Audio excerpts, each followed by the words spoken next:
يا جماعة، الموضوع كبير. فضيحة جديدة بتكشفها النيابة الإدارية بخصوص التنقيب عن الآثار في مكان تابع لوزارة الثقافة نفسها في الأقصر.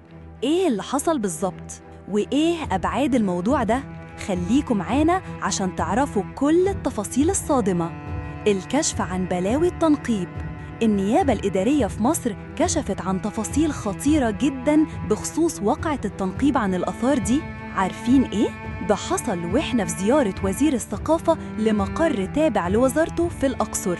النيابة قالت إن معاينة قصر ثقافة الطفل اللي حصلت فيه الواقعة دي كشفت عن إن مفيش أي تطوير حصل في المكان، بالعكس في كميات ضخمة من مخلفات الحفر متراكمة جوه، حفرة عميقة وخطر داهم.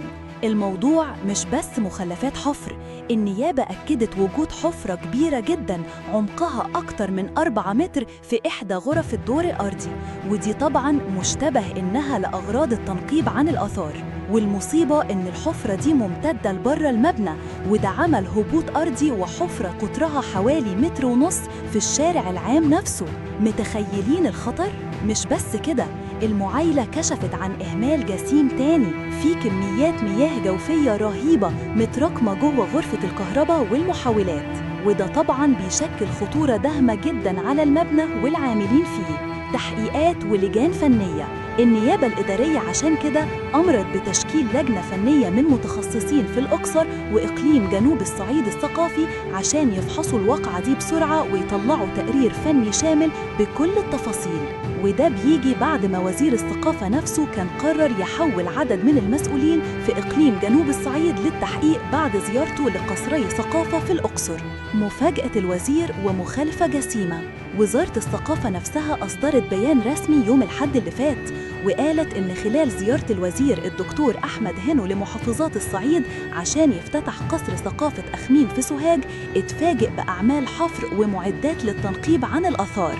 دي كانت صدمة حقيقية، والوزير رصد بنفسه مخالفة جسيمة جداً. الشركة اللي كانت بتنفذ أعمال ترميم وتطوير في قصر ثقافة الطفل كانت بتحفر بالخفا لمسافة كذا متر جوه إحدى الغرف في شقة تابعة للقصر، وده طبعاً كان لغرض التنقيب عن الآثار وفي غياب تام للمسؤولين عن الموقع من فرع الثقافة والإقليم التابع للهيئة.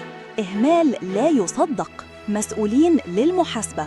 الدكتور أحمد فؤاد هنو وزير الثقافة وجه بتحويل كل من رئيس إقليم جنوب الصعيد الثقافي الأسبق والمدير العام الحالي للإقليم ومدير فرع الأقصر وعدد من مسؤولي الإدارة الهندسية والمكتب الفني والصيانة، ده غير مديري قصر ثقافة الأقصر وبيت ثقافة الطفل ومسؤول الأمن بفرع الأقصر، كلهم للتحقيق الفوري، وهيتم اتخاذ الإجراءات الإدارية والقانونية اللازمة ضدهم. الوزير أكد إن الموضوع ده حالياً بيخضع لتحقيقات النيابة العامة في الأقصر، وشدد على إن الممارسات دي بتسيء جداً للجهود اللي بنبذلها عشان نطور البنية الثقافية في مصر، وكمان بتمثل إهدار صريح للمال العام. كلام واضح وقوي جداً. إيه رأيكم في الإهمال ده؟ شايفين ده طبيعي يحصل في مكان حكومي؟ شاركونا في التعليقات. هل كنتوا تتوقعوا إن حاجة زي دي ممكن تحصل بالشكل ده؟ سيبولنا آرائكم تحت.